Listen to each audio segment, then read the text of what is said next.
Hello বন্ধুরা, technical science YouTube চ্যানেলে আপনাদের স্বাগতম। বন্ধুরা, আজকের এই ভিডিওতে আমি বিএসএনএল বা ভারত সঞ্চার নিগম লিমিটেড কোম্পানি সম্পর্কে আপনাদের সঙ্গে আলোচনা করব।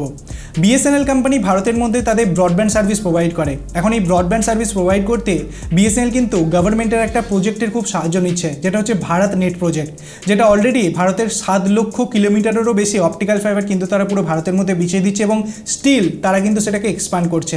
এখন এই ভারত নেট প্রজেক্টের যে অপটিক্যাল ফাইবার কানেকশন, এটা কিন্তু বিএসএনএল কোম্পানি ইউজ করছে এবং এই ইউজেসের ফলে কিন্তু বিএসএনএল কোম্পানি তাদের ব্রডব্যান্ড গ্রাহকের অ্যামাউন্টটা কিন্তু অনেক বেশি পরিমাণে বাড়িয়েছে।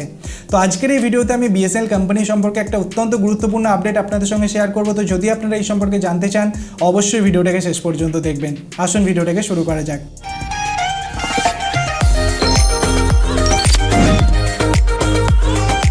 বন্ধুরা, বিএসএনএল কোম্পানি তাদের যে ব্রডব্যান্ড সার্ভিসটা সেটা কিন্তু 2007 সাল থেকে প্রোভাইড করছে এবং মেনলি ব্রডব্যান্ডের মধ্যে বিএসএনএল যে সিগন্যালটা আগে দিত সেটা হচ্ছে ডিএসএল, মানে ডিজিটাল সাবস্ক্রাইবার লাইন, যেটা মেনলি কপার ওয়্যারের মাধ্যমে আসতো। প্রথমে বিএসএনএল ল্যান্ডলাইন কানেকশন স্টার্ট করেছিল। এখন সেই ল্যান্ডলাইন কানেকশনের যে তার, সেই তারটাকে ইউজ করে তারা ব্রডব্যান্ড কানেকশন দিত, যেটা অনেক বেশি স্লো ছিল। তাই বিএসএনএল রিসেন্টলি তাদের অপটিক্যাল ফাইবারে আপডেট করছে এবং এর নামটা দিচ্ছে ভারত ফাইবার। আপনি যে বিএসএনএল ব্রডব্যান্ড কানেকশনটা ইউজ করছেন সেটা হচ্ছে ভারত ফাইবার ব্রডব্যান্ড কানেকশন। তো এই যে ব্রডব্যান্ড কানেকশনসটা, এটা কিন্তু অনেক মানুষ গ্রহণ করছে, কারণ আজকের দিনে ম্যাক্সিমাম আপনি 300 MBPS পর্যন্ত স্পিড কিন্তু বিএসএনএল এর মধ্যে অ্যাভেল করতে পারেন এবং খুবই সস্তায়। আমি যদি প্রাইভেট কোম্পানির কথা বলি, তো অলমোস্ট কম্পারেটিভলি অনেক চিপ প্রাইসে কিন্তু বিএসএনএল আপনাকে ব্রডব্যান্ড সার্ভিস এখানে প্রোভাইড করছে এবং প্রত্যেকটা ব্রডব্যান্ড সার্ভিসের সঙ্গে আপনি পেয়ে যাচ্ছেন ল্যান্ডলাইন কানেকশন। তো ল্যান্ডলাইনের জন্য আপনাকে আলাদা করে কোনো খরচা করতে হচ্ছে না, সঙ্গে ওটিটি বেনিফিটসও আপনাকে প্রোভাইড করা হচ্ছে বিএসএনএল কোম্পানির তরফ থেকে।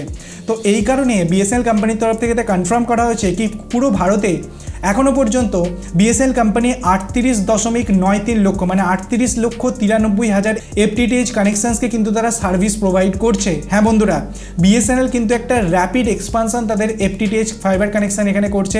আপনারা দেখে থাকবেন হয়তো আপনাদের নিকটবর্তী জায়গায় কিন্তু রিসেন্টলি বিএসএনএল এর কাজ অনেক বেশি পরিমাণে হচ্ছে। বিএসএনএল যেখানে গত কয়েক বছরে একদম দমে গেছিলো, সেখানে কিন্তু বিএসএনএল আবার নতুন করে তাদের কাজ শুরু করছে এবং মেনলি ব্রডব্যান্ডের ওপরও তারা ফোকাস করছে। এবং ব্রডব্যান্ড কানেকশনস একটা কোম্পানির জন্য খুবই ইম্পর্টেন্ট, কারণ সেখানে একটাই গ্রাহক থেকে অনেক বেশি পরিমাণে ইনকাম করা যায়, রেভিনিউ ইনকাম করা যায়। সেজন্য ব্রডব্যান্ড কানেকশনসটা প্রত্যেক টেলিকম কোম্পানি কিন্তু রাখতে চাইছে। জিও তাদের Jio fiber, Airtel Xstream fiber, Vodafone Idea U fiber, এই সকল ফাইবার কানেকশনসটা কিন্তু তারা অলরেডি প্রোভাইড করছে। এবং তার সঙ্গে সঙ্গে আমি যদি টেলিকম সেগমেন্টের কথা বলি, তো আপনারা জানেন বিএসএনএল অলরেডি ভারতের মধ্যে তাদের 4G সার্ভিস স্টার্ট করে দিয়েছে, যেখানে টিসিএস মানে টাটা কনসালটেন্সি সার্ভিস কিন্তু বিএসএনএলকে হেল্প করছে তাদের 4G এবং 5G সার্ভিসটা লঞ্চ করার জন্য। এবং কমপ্লিটলি ভারতীয় টেকনোলজিতে কিন্তু বিএসএনএল তাদের 4G এবং 5G সার্ভিসটাকে লঞ্চ করছে, যেখানে সিকিউরিটির ওপর মেন প্রাধান্য রাখা হয়েছে। এখন সিকিউরিটির ওপর প্রাধান্য রাখা হয়েছে সেটা তো মানছে, কিন্তু রিসেন্টলি বিএসএনএল এর মধ্যে একটা খুব বড় ডেটা লিক হয়ে গেছে, যে প্রবলেমটা কিন্তু দেখার বিষয়। যেখানে বিএসএনএল বারবার সিকিউরিটি করছে, সেই জায়গায় কিন্তু এই ডেটা লিকটা খুবই একটা নেগেটিভ ইম্প্যাক্ট ফেলছে বিএসএনএল এর ওপর। এখন দেখা যাক বিএসএনএল ফাইনালি কবে তাদের 4G এবং 5G সার্ভিসটা ভারতের মধ্যে লঞ্চ করতে পারে। কিন্তু ব্রডব্যান্ড সেগমেন্টে কিন্তু বিএসএনএল খুবই ভালো একটা পজিশনে আছে, যেখানে মিনিমাম আপনি 249 টাকা থেকে ব্রডব্যান্ড কানেকশনস পাচ্ছেন, যেখানে বাকি কোম্পানির মধ্যে মিনিমাম আপনাকে 399 টাকা প্রত্যেক মাসে খরচা করতে হয় ব্রডব্যান্ডের জন্য। তো এই জিনিসটাকে মাথায় রাখতে হবে। আমি সম্পূর্ণ ডিটেলস আপনাদের সঙ্গে শেয়ার করে দিলাম। যদি ভিডিওটা ভালো লাগে, নতুন কিছু জানতে পারেন, ভিডিওটাকে লাইক করবেন, বন্ধুদের সাথে শেয়ার করবেন, চ্যানেলটিকে সাবস্ক্রাইব করে পাশে বেল আইকন টিপতে ভুলবেন না এরকম ইন্টারেস্টিং ভিডিও রোজ দেখার জন্য। ধন্যবাদ বন্ধুরা ভিডিওটিকে দেখার জন্য, সবাই খুব ভালো থাকবেন।